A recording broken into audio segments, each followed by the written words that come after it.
Welcome my dear rockets. कैसे हैं आप सभी। आज हम देखने वाले हैं गरुदन। मूवी की शुरुआत में हम थांगापंडी नाम के एक मिनिस्टर को देखते हैं। और दोस्तों मैं आपको बता देना चाहता हूं कि थांगापंडी शहर में सारे इलीगल काम किया करता है और यहाँ तक थांगापंडी को जो भी जमीन पसंद आती है वो उस जमीन को कैसे भी करके हासिल कर लेता है। अब थांगापंडी जमीन के सिलसिले में एक आदमी से मिलता है और थांगापंडी उस आदमी से कहता है कि देखो तुम अपनी जमीन को मेरे नाम कर दो चुपचाप। वो आदमी तो काफी गुस्से में उसको जवाब देता है कि तुम्हें जो करना है कर लो, मैं तुम्हें अपनी जमीन नहीं दूंगा। बस दोस्तों फिर क्या था, थांगापंडी अपने लोगों से कहकर उस आदमी को मरवा ही देता है और उस आदमी के मरने के बाद थांगापंडी उस जमीन को अपने नाम करवा लेता है। और ऐसे जितने भी लोग होते हैं उनको डरा धमका कर थांगापंडी पूरे शहर पर राज करता है। अब एक दिन की बात है, थांगापंडी की नजर मंडी के पास वाले जमीन पर पड़ती है। उसको पता चलता है कि ये एक एनआरआई की जमीन है। उसको पता चलता है कि एक एनआरआई ने इस जमीन को मंदिर के नाम पर दिया था, लेकिन ये बात तो मंदिर वालों को भी पता नहीं होती कि वो जमीन मंदिर के नाम की गई है। बस दोस्तों थांगापंडी इस बात का फायदा उठाकर उस जमीन को अपने नाम करना चाहता है। अब इसके बाद थांगापंडी उस जमीन के बारे में काफी डिटेल्स निकालता है। उसे ये बात पता चल जाती है कि उस जमीन के पेपर्स बैंक के एक लॉकर में बंद है और वो लॉकर साल में बस एक बार खुलता है, जिस दिन मंदिर में बहुत बड़ी पूजा होती है उस दिन। फिर हम मथुवेल नाम के एक इंस्पेक्टर को देखते हैं और मथुवेल का ट्रांसफर इसी शहर में किया गया होता है। दोस्तों मथुवेल का ट्रांसफर इसीलिए किया गया है क्योंकि मथुवेल हर जगह सच्चाई का साथ देता है और उसके इस इनाम में हमेशा मथुवेल का ट्रांसफर कर दिया जाता था। अब मथुवेल का सामान जब घर में शिफ्ट किया जा रहा होता है ना, तभी एक सामान मथुवेल की बेटी पर गिरने वाला होता है। पर जब तक वो सामान उसकी बेटी पर गिरता उससे पहले इस सोकन नाम का आदमी मथुवेल की बेटी को बचा लेता है। मथुवेल भी सोकन की बहादुरी देखकर उससे बहुत ज्यादा खुश होता है और सोकन को शाबाशी देता है। आगे एक ऑफिसर मथुवेल को आदि और करुणा के बारे में बताता है। दोस्तों आदि और करुणा बचपन से एक दूसरे के बेस्ट फ्रेंड होते हैं और आदि का ट्रांसपोर्ट का बिजनेस होता है। वहीं दूसरी तरफ करुणा का खुद का एक ईंट का कारोबार होता है। यहाँ पर हमको पता चलता है कि करुणा एक रॉयल फैमिली से बिलोंग करता है, लेकिन बिजनेस में कुछ नुकसान होने के कारण करुणा की फैमिली की सारी जमीन बिक गई थी। इसके बाद हम करुणा की दादी को देखते हैं और पता चलता है कि करुणा के दादी उस मंदिर की केयरटेकर होती है।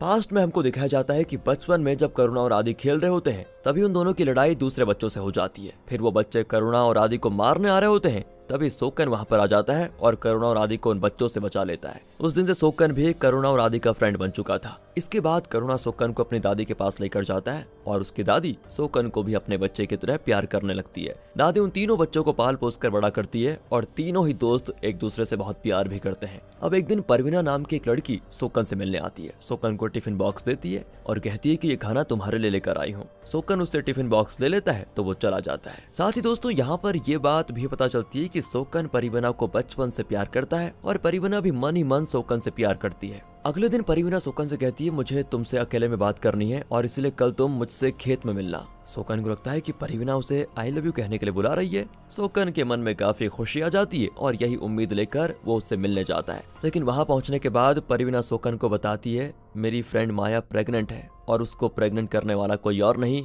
बल्कि करुणा का साला है और अगर हमने माया की मदद नहीं की तो माया अपनी जान दे देगी। सोकन माया से कहता है कि देखो करुणा मेरा दोस्त है और मैं करुणा को समझाने की पूरी कोशिश करूंगा और माया की शादी करुणा के साले के साथ करा दूंगा। फिर सोकन ये बात आदि और करुणा को बता देता है। आदि भी करुणा से कह देता है कि अगर तुमने अपने साले की शादी माया के साथ नहीं करवाई तो समाज में देखो काफी बेइज्जती होगी। और फिर बेइज्जती के डर से करुणा अपने साले की शादी माया से करवा देता है। सभी लोग इस शादी से बहुत खुश होते हैं, लेकिन करुणा का साला मन ही मन बहुत गुस्सा होता है।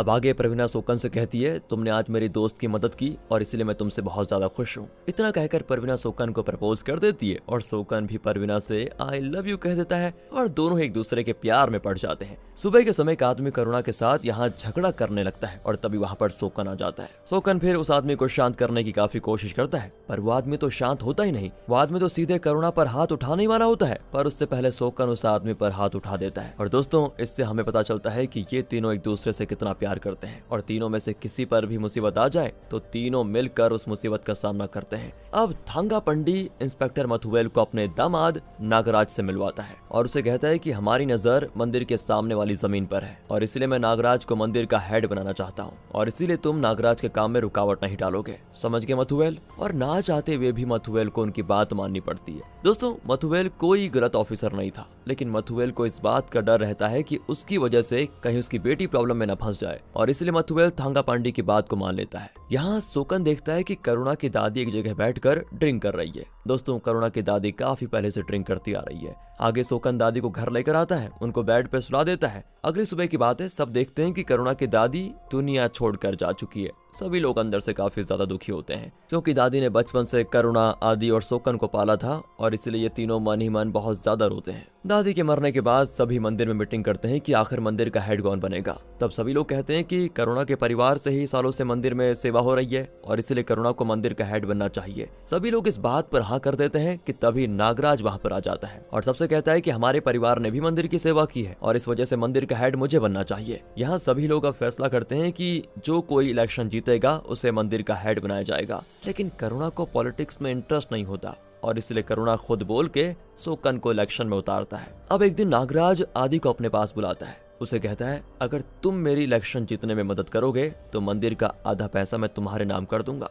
इसका मतलब दोस्तों नागराज आदि को इनडायरेक्टली खरीदना चाहता था, लेकिन आदि नागराज का साथ देने से बिल्कुल मना कर देता है और कहता है कि मुझे नहीं पता कि तुम्हारी सोच इतनी घटिया थी और जो भी बातें तुमने मुझसे कही ना वो सारी बातें मैंने रिकॉर्ड कर ली हैं। आदि ये सारी रिकॉर्डिंग्स गांव के लोगों को दिखाता है, जिसके बाद गांव के सभी लोग सोकन को वोट देकर उसे इलेक्शन में जितवा देते हैं। अब उस दिन से मंदिर की सारी जिम्मेदारी सोकन पर आ जाती है। एक दिन की बात है, आदि को पता चलता है कि किसी ने मंदिर के गहने चुरा लिए और उसके बदले वहां पर नकली गहने रख दिए हैं। आदि फौरन पुलिस को बुलाकर उन्हें सारी बात बताता है। पुलिस भी अपनी जांच पड़ताल शुरू करती है और उस चोर का पता लगाने की कोशिश करती है, पर इसी बीच करुणा आदि के पास आता है और कहता है कि मंदिर के गहने मैंने लिए हैं। असल में करुणा को बिजनेस में लॉस हो चुका था और उसे काफी सारे पैसे की जरूरत थी, इसलिए करुणा ने पैसों के लिए मंदिर के गहनों को गिरवी रखवा दिया। आदि तो करुणा से कह देता है कि तुम पुलिस के सामने जाकर अपनी गलती कबूल कर लो और मैं तुम्हें जल्द ही जेल से निकलवा भी लूंगा। करुणा आदि के कहने पर पुलिस के सामने जाकर सरेंडर कर देता है। इसके बाद आदि करुणा को आजाद करने की काफी कोशिश करता है, लेकिन पुलिस करुणा को छोड़ने के लिए तैयार नहीं होती।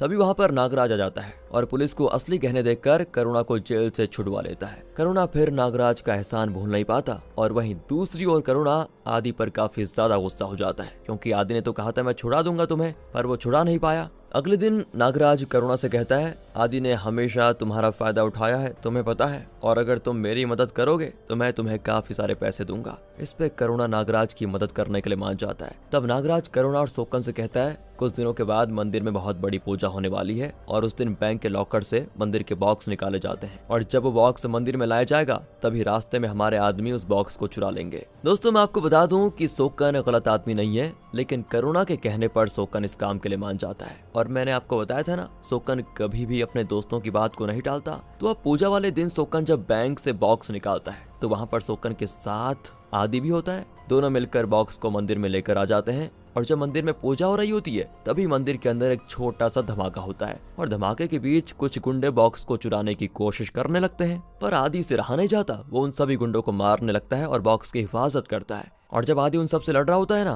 तभी करुणा का साला वहां जाता है और आदि को पीछे से चाकू मारने वाला होता है, लेकिन जब तक वो आदि को चाकू मारता उससे पहले सोकन उसके हाथ पर काट देता है क्योंकि सोकन अपने दोस्त आदि को मरते हुए नहीं देख सकता था। अब हम देखते हैं कि करुणा के साले का एक हाथ कट चुका है, लेकिन वो अभी भी जिंदा था। वहीं दूसरी तरफ सोकन पुलिस के सामने अपना गुनाह मान लेता है और पुलिस उसको जेल में डाल देती है। कुछ समय के बाद आदि पुलिस स्टेशन आकर सोकन को छुड़वा देता है। रास्ते में आदि सोकन से कहता है कि तुमने मेरे लिए अपनी जान खतरे में डाली, नहीं करना चाहिए था तुम्हें ये। सोकन उसे कह देता है कि जब दोस्त बने थे तब हमने कसम खाई थी, तुम्हें याद है कि जिएंगे तो साथ और मरेंगे तो साथ। इसके बाद तीनों दोस्त मिलकर थांगा पांडी के ऑफिस जाते हैं। वहाँ थांगा पांडी तीनों दोस्तों को काफी सारे पैसे देता है और पैसे देकर थांगा पांडी तीनों दोस्तों को खरीदना चाहता था। तीनों दोस्त मिलकर काफी सोचते हैं कि उन्हें थांगा पांडी का साथ देना चाहिए या फिर नहीं, और तब आदि कहता है थांगा पांडी एक गलत आदमी है और हमें उसका साथ नहीं देना चाहिए। लेकिन करुणा थांगा पांडी का साथ देने के लिए मान जाता है क्योंकि करुणा को बहुत सारे पैसे चाहिए थे।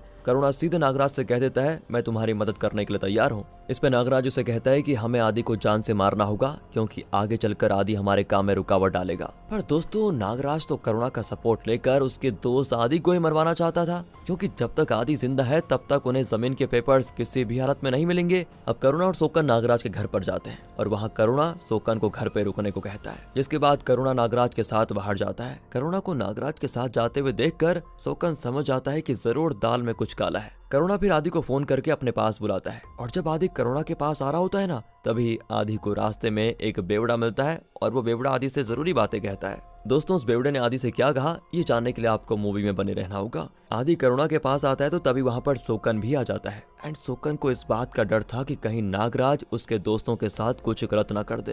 तभी आदि की वाइफ उसे कॉल करती है और कहती है मैंने आप सबके लिए मटन करी बनाई है, इसलिए आप सोकन को घर आकर मटन करी ले जाने को कहिए। इसके बाद आदि सोकन को कहता है कि तुम्हारी भाभी ने मटन करी बनाई है और वो चाहती है कि हम तीनों मिलकर मटन करी खाएं, इसलिए काम करो तुम घर जाकर मटन करी लेकर आ जाओ। सोकन तो चला जाता है मटन करी लेने के लिए आदि के घर पर, और वहीं दूसरी ओर नागराज और करुणा आदि पर हमला करने लगते हैं। फिर आदि उन सभी को मारने भी लगता है, लेकिन आखिर में करुणा आदि को जान से मार डालता है दोस्तों। लेकिन आदि की छोटी बेटी कार के अंदर जोरों से रोती है। बच्ची को क्या पता था कि उसके पापा उसको छोड़कर चले गए। इसके बाद सोकन जब मटन करी लेकर वापस आता है तो सोकन को कार में आदि की बेटी रोते हुए दिखती है। सोकन कार से थोड़ा आगे जाता ही है कि तभी उसे वहां पर आदि की लाश मिलती है, और आदि की लाश को देखकर सोकन बहुत जोरों से रोता है। सोकन को इस बात का डर था कि नागराज आदि को मार डालेगा, लेकिन असलियत में तो करुणा ने आदि को मारा। अब आदि की वाइफ को जब ये बात पता चलती है कि आदि मर चुका है, वो भी बहुत रोती है, फूट फूट कर आंसू आ जाते हैं उसके। और वहीं दूसरी तरफ नागराज करुणा को काफी सारे पैसे देता है। करुणा भी उन पैसों को लेकर काफी अय्याशी करने लगता है। अब एक दिन आदि की वाइफ पुलिस के पास जाकर कहती है कि मेरे पति की मौत का जिम्मेदार करुणा है, क्योंकि जब मेरे पति को मारा जा रहा था तब उस समय करुणा भी वहीं पर था। पुलिस उनसे कहती है कि हम तभी कुछ एक्शन ले पाएंगे जब आपके पास कोई सबूत होगा। इसके बाद आदि की वाइफ सोकन को अपने साथ पुलिस स्टेशन लेकर आती है। पुलिस से कहती है कि सोकन जानता है कि करुणा भी उस दिन वहीं पर था। पुलिस फिर सोकन से पूछती है क्या करुणा आदि की मौत के समय वहीं पर था, तो इस पर सोकन पुलिस से झूठ कहता है कि उस दिन करुणा तो अपने घर पर था। अब आदि की वाइफ सोकन का ये बयान सुनकर शॉक भी होती है और काफी दुखी भी, और सोकन से कहती है मुझे तुमसे ये उम्मीद नहीं थी। दोस्तों सोकन इसीलिए पुलिस के सामने झूठ बोलता है क्योंकि आदि के मरने के बाद सोकन जब करुणा से मिलता है तब करुणा उसे बताता है कि आदि ने हमसे गद्दारी की और वो नागराज के साथ मिलकर मुझे मारने वाला था, और इसलिए मैंने आदि को जान से मार डाला। तब करुणा की कही हुई बात को सुनकर सोकन उसकी बातों को सच मान लेता है। अब आदि का बेटा अपनी माँ को रोते हुए देख नहीं पाता, और इसीलिए आदि का बेटा गुस्से में चाकू लेकर करुणा को मारने के लिए निकल जाता है। तभी रास्ते में सोकन आदि के बेटे को पकड़ लेता है और कहता है कि तुम अभी बच्चे हो, इसलिए हाथ में चाकू मत पकड़ो। दोस्तों सोकन आदि के बेटे से बहुत प्यार करता था। सोकन फिर आदि के बेटे को घर लेकर आ रहा होता है, तभी रास्ते में सोकन को नागराज मिलता है। नागराज तो आदि के बेटे को देखकर भी बहुत गुस्सा होता है और उसके बेटे को वो मारने की कोशिश करता है। तब सोकन आदि के बेटे को बचाने के लिए नागराज को बहुत मारता है और मार मार कर नागराज की जान ही ले लेता है। सोकन फिर आदि की वाइफ के पास आता है और कहता है मैंने नागराज को मार डाला है, और जिसने भी मेरे दोस्त आदि को मारा मैं उसको छोड़ूंगा नहीं। फिर सोकन पुलिस के पास जाकर कहता है कि नागराज को मैंने मारा है, इसलिए आप मुझे अरेस्ट कर लीजिए। पुलिस सोकन को अरेस्ट करने वाली होती है, तभी वहाँ पर करुणा आ जाता है और पुलिस से कहता है कि सोकन नागराज का खूनी नहीं है। सोकन करुणा से कहता है कि मैंने ही नागराज को मारा, और यहाँ तक कि मैंने तुम्हारे साले को भी मार डाला है। जिसके बाद पुलिस सोकन को अरेस्ट कर लेती है। वहीं दूसरी तरफ करुणा अपने साले की मौत पर काफी ज्यादा दुखी होता है। करुणा सोकन से बदला लेने के लिए उसकी प्रेमिका परवीना को पकड़ लेता है। फिर दूसरी तरफ जब सोकन जेल में होता है तभी वहाँ पर वो बेवड़ा सोकन को बताता है कि तुम्हारी दादी को मारने वाला कोई और नहीं बल्कि करुणा है, और करुणा ने जानबूझकर दादी की ड्रिंक में जहर मिलाया था, जिस वजह से दादी की मौत हो गई थी। साथ ही साथ आदि को भी मारने वाला करुणा ही है, क्योंकि आदि को मैंने ये बात बता दी थी कि उसकी दादी करुणा की वजह से मरी है। और जब आदि करुणा को वो वीडियो दिखाता है जिसमें करुणा दादी के ड्रिंक में जहर मिला रहा था, तो करुणा बहुत डर जाता है कि आदि ये बात सबको बता देगा,